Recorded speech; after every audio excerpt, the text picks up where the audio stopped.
countries of the global south is different from the way intellectual institutions work in the global north. Okay, well, I'm going to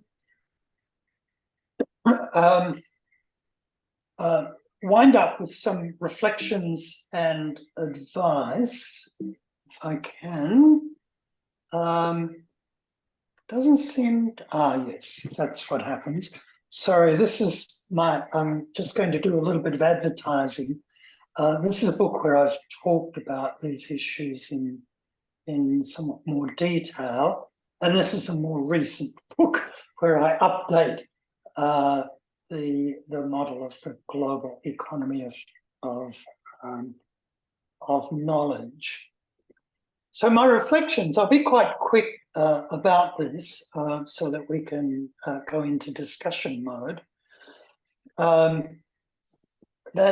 Thinking about the global south and the global north, the crucial thing is that this is about relationships, not fundamentally about categories. We're thinking about patterns of global inequality in political terms, power terms, economic terms, cultural terms, in relation to knowledge, to science, and so on and so forth.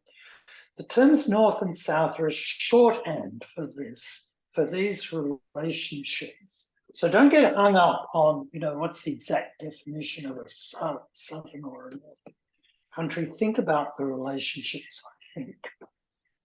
Second point I would make is that configurations of power and centrality on a world scale do change. Here's a picture of a corporate businessman in an American business magazine, which I really love. It's a joke, of course, but it does indicate how power in the economic term has, in a sense, moved offshore. It's not all concentrated in the rich imperial countries in the way they did, but transnational companies and global markets have offshored a good deal of economic power. And of course, if we're just thinking about state power, China has become a superpower within our lifetimes, I guess, too. So things can change and can sometimes change fast. The third point is that place really matters. Here's a picture from a book written by Aboriginal people in Australia, Aboriginal intellectuals in Australia. And I could illustrate a lot more of the significance of land, for instance, in Indigenous knowledge. And what matters is the actual land, the specific land, the sea, the actual environment in which different people live. The term south is not a metaphor. I mean, there really are distances on the Earth's surface, but the term south is a shorthand for quite complex patterns of difference and relationship. So think about issues whenever you're trying to think on this scale. Think on a world scale realistically. There is no simple dichotomy here, but there are important relationships, and with them, huge global inequalities, huge issues of social justice. And when we think of what's happening to the environment, like in that first picture I showed you of the massive bushfires in Australia a couple of years ago, these are actually issues of survival, finding ways to rein in global power. And one of the things we have to do this is connect globally in different ways. So I just want to wind up with two quick pictures of two examples. This is a picture from 100 years ago of a radical college, which is now a university, that was set up by the Bengali poet Rabindranath Tagore. The college was called Visva Bharati. Tagore thought of it as distinct from the colonial universities set up by the British, and thought of it as a meeting place of civilizations where Indian cultures, European cultures too, Chinese, Tibetan, and so forth, could actually come together, and you would have a genuinely multi-civilization curriculum. That, I think, is an inspiring story for universities today, although the dominant trend in universities has been monocultural and narrowing, in fact. And my last picture is an example of hope. This is the headquarters of a wonderful institution in Africa called CODESRIA, the Council for the Development of Social Science Research in Africa, which has a terrific website, which I recommend everyone to visit, with open access journals and connections across the continent of Africa, of course, but also connections to South America and to social science organizations in Asia. So it's an important center, in fact, of those South-South connections that I mentioned before. So this kind of work is going on, and we're not simply left in darkness about how to do this make this kind of intellectual change that discussions of the Global South are hoping for. Okay, well, that's my input. I hope we've still got a reasonable amount of time for discussion. I'll try and get out of this so we can go back to discussion mode. Okay, thank you. Thank you very much for a productive talk. I'll just open when you're, this is mute, so we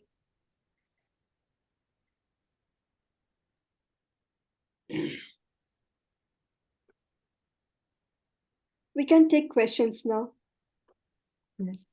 Questions, comments? Questions, comments, refutations, extensions, all are welcome. Yeah, Julia. Sorry, can you hear me now? Yes, I can hear you. Okay, yeah, thanks a lot for this presentation. It was brilliant to remind us some of the really milestones of this debate. And I just want to ask a question which is really close to our group in a way, because I remember when we first met in July last year, we had a discussion about our name, which was planning theories and practice. Yeah, probably Ben, probably you wanted to ask the same. Let's say the theories for the Global South being based as an association of, let's say, planning, schools of planning in Europe.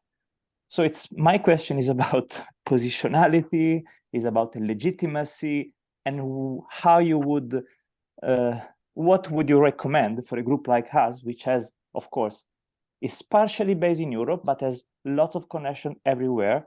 Most of the teams, the staff are basically working everywhere. And we are facing always this contradiction of our legitimacy in doing this work.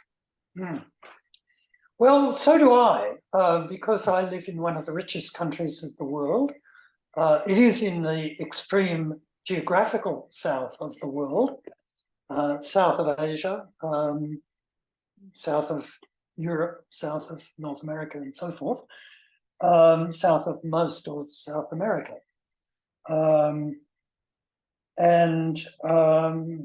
You know, a European-derived settler population is the majority population in Australia.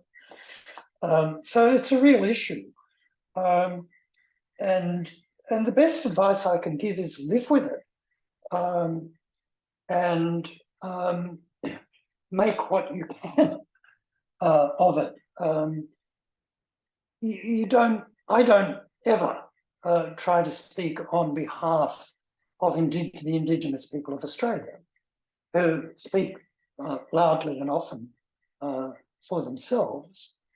I read their work, I listen to their voices, and when I'm talking to audiences outside Australia, I will point to this literature and say, you know, here's stuff worth reading, as I showed you the picture of the book, Our Land is Our Life, to illustrate one mode of thought. And I'm very happy to do that because, you know, as a result of my academic work and academic position and academic privilege, I do have opportunities to speak outside Australia. And I don't think I've not been criticised for doing that, because I make clear that I'm not, you know, trying to ventriloquise or stand in the way of Indigenous voices. But, you know, there may well be people who regard some of the things that I've done as cultural appropriation, or as a defense of or instantiation of a racial privilege. And I acknowledge the right to think that and do my best not to be to recognise it and not be derailed by such a response. I mean, one of the features of the global economy of knowledge, which I sketch a bit in that book, The Good University, is that because we do have this 500-year history of global domination, the knowledge institutions around the global south are tied in many ways to an international system that actually centres on elite knowledge institutions in the global north. You know, the Ivy League universities in the United States, the Sorbonne, the Humboldt University, Berlin, and so on. Centers for Disease Control in the United States, Physics Center in Europe, the Nuclear Physics Center, and so forth. This is fact. This is the way the academic system currently operates. We can contest it, and I contest it, and many other people contest it, but it does actually give some of us a capacity to do this contestation and argue for reorientation, redistribution of resources and authority in a way that leverages, if you like, some of the privileges we have. And that is certainly what I have tried to do since I've been in a position to travel internationally, to use the current institutions, in a sense, to try to turn them towards a different future.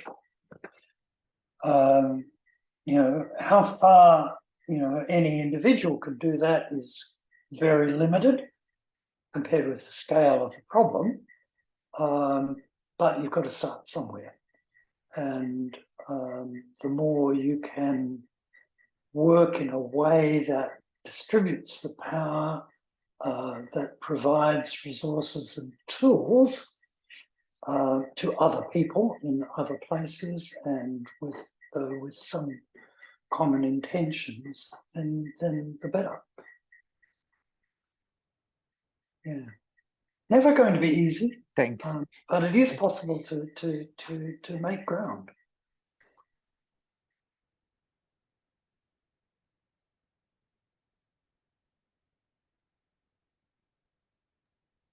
I'd like to ask a question, but I think Ben was first. Yeah, Ben? Okay, thank you. Raewyn, you juxtaposed the global south and globalization. And I think it's easy to follow why you did that.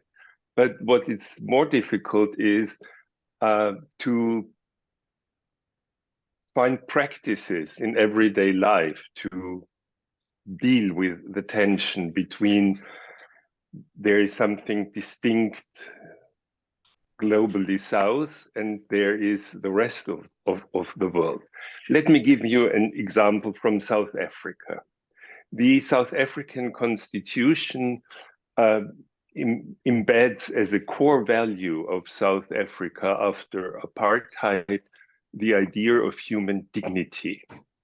And human dignity plays a very important role in the case law of the constitutional courts, actually in the case law of all courts, but most importantly in the case law of the Constitutional Court. And in the early cases, human dignity was interpreted in the sense of the godlikeness of humans, the imago Dei theory of human dignity, and human dignity was thought of as a defense of the individual against the state. In later cases, however, non-white justices insisted that human dignity in the South African context has to refer to and must be interpreted in the light of the sub-Saharan principle of Ubuntu. Ubuntu is a phrase that means I am because you are.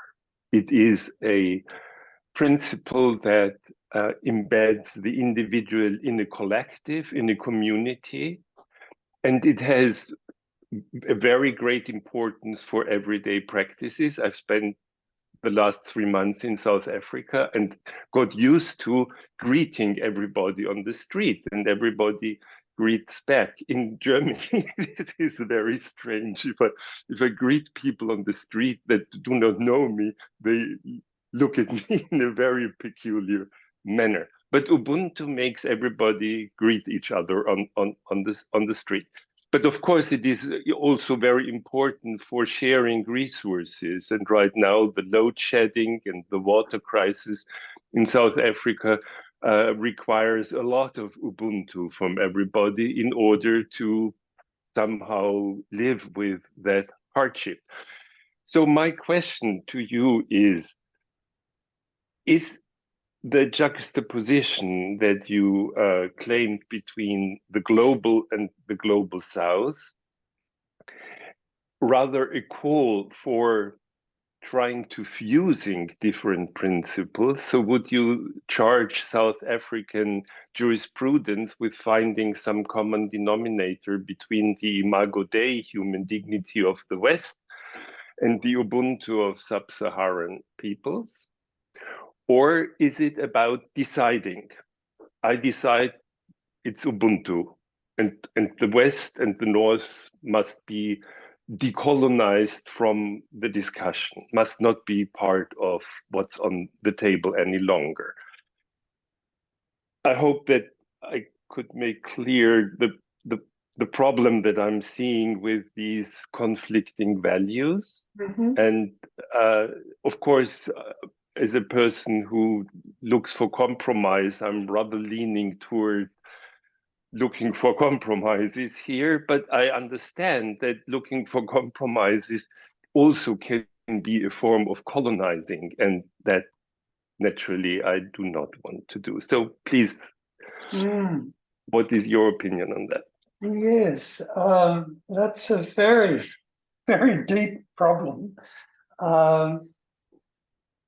What can I say? Certainly, I have heard expressions in different contexts, including some in Australia, which would think that a decolonizing agenda would require, a stark rejection of what are thought to be Western concepts, Western values, Western culture.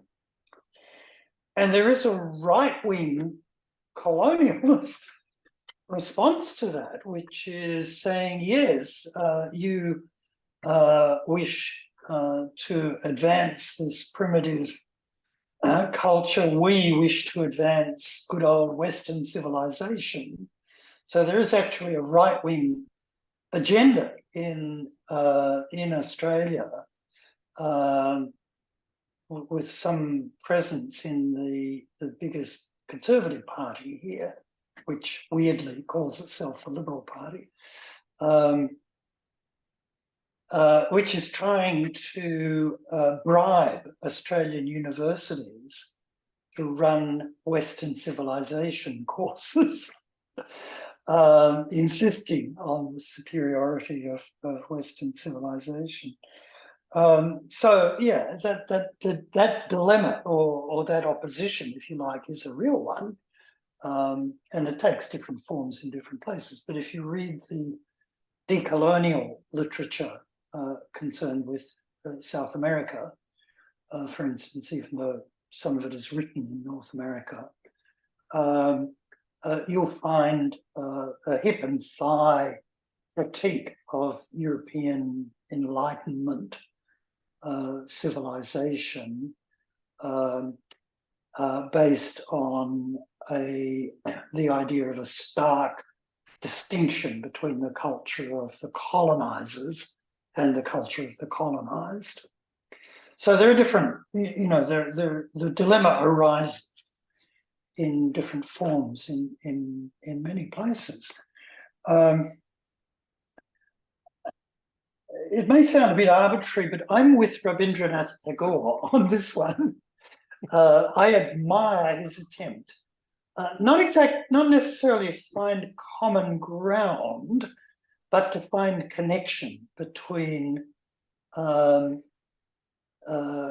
different civilizations, to use his language, and bring them together in relationship in a higher education curriculum. And now it's a bit different from making decisions in a Supreme Court, of course, but I hope there's at least a bit of analogy.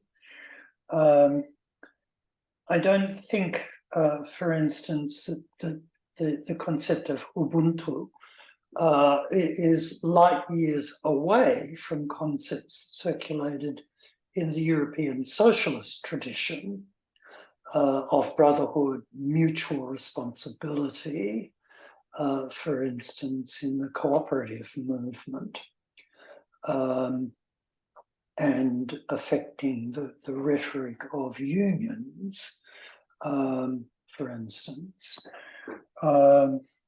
So I live in hope a bit that we don't have to face a future where cultures, if you like, fall apart into separate enclaves. But dignity can still be found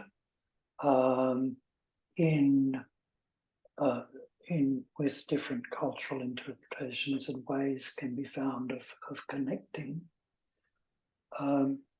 Sorry, that's a bit vague, but it's something an issue that's really important to think about, and I will.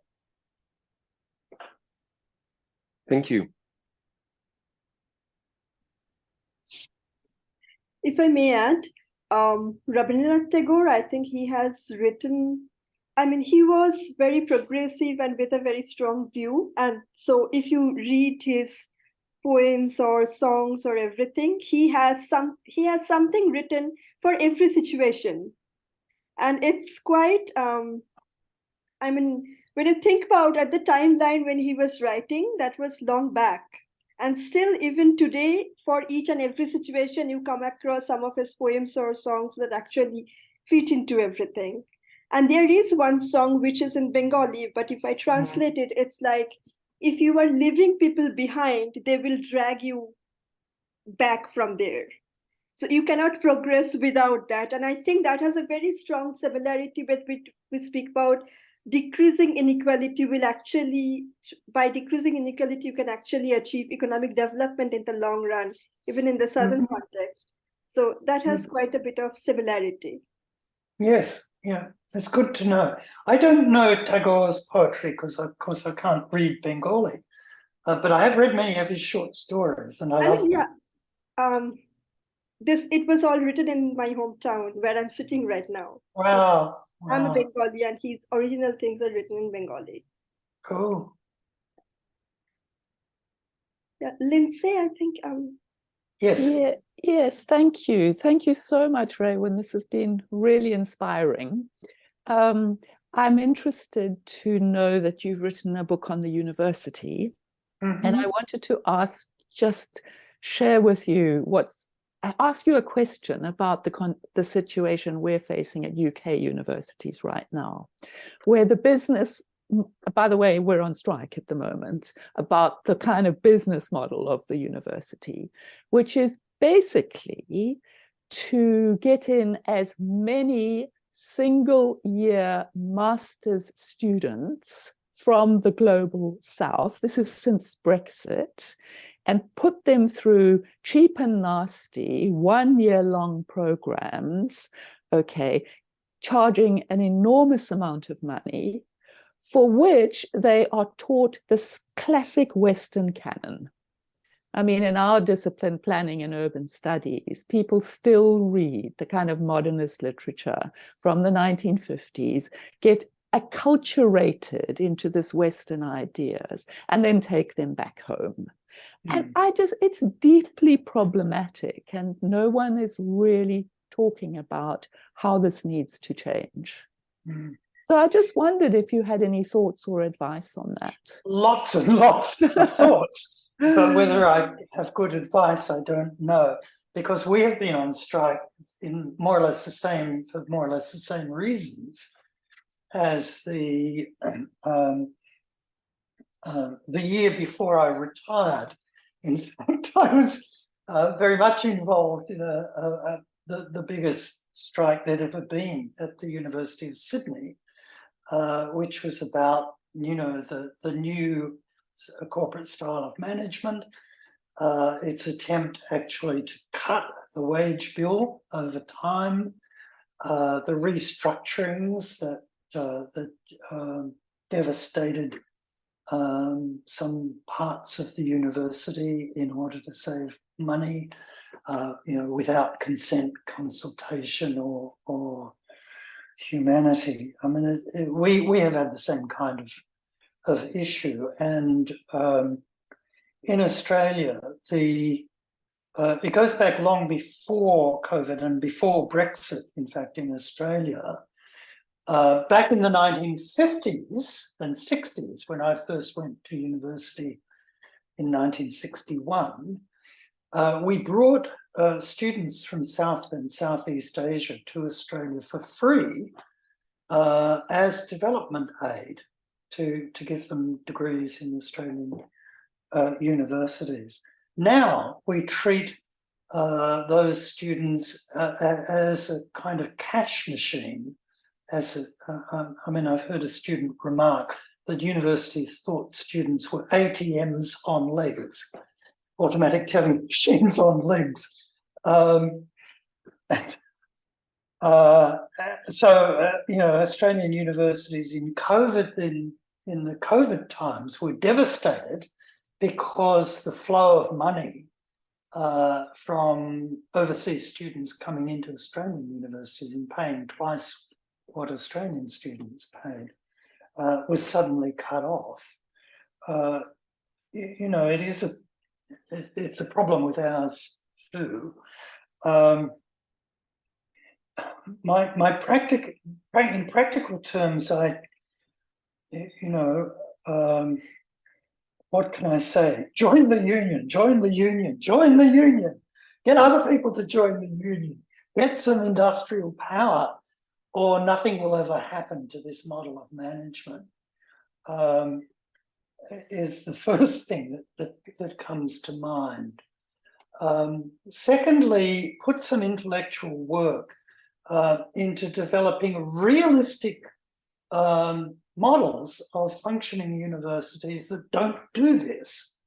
What I've called the good university, or more exactly good universities, because it's got to be plural. There are multiple forms of higher education that we need. But let's have lots of models of credible alternatives that we can offer to governments, alternative governments, media, education correspondents in the newspapers, incoming students, etc., of what a decent higher education, public higher education could look like. That's important intellectual work, I think. There's not enough of it being done. In fact, I would rather criticize, I don't go in for factionalism very much, but it seems to me a lot of the progressives have been unsatisfied with the current models of university management and financing, and have seen the kind of problem that you've raised and the devastating effect it can have. They've been so much concerned to criticize this model that they haven't put anything like the same energy into developing alternatives. But alternatives are possible. We could do it differently. We know how to practically. So that's the second thing I'd say. Thirdly, I would like to apologise to the overseas students who are being ripped off. And fourthly, I'd like to apologise to the students back home who are getting this, pre-packaged, pro-capitalist, pro-global North ideology as if it were, proper knowledge. And I've seen the kind of thing that you mentioned, because at one stage I took the trouble to look up online the curriculum that was being offered in MBA degrees around the world, and it's just astonishing. They're all clones of Harvard, or a watered down version of the Harvard MBA. So what you say is very real, and it can't be doing very much good for any community in the global South to have Harvard MBA thinking among people who are shaping the institutions of the future. Yeah. Sorry, that was limited suggestions, but thank you very much. It's a big and important issue.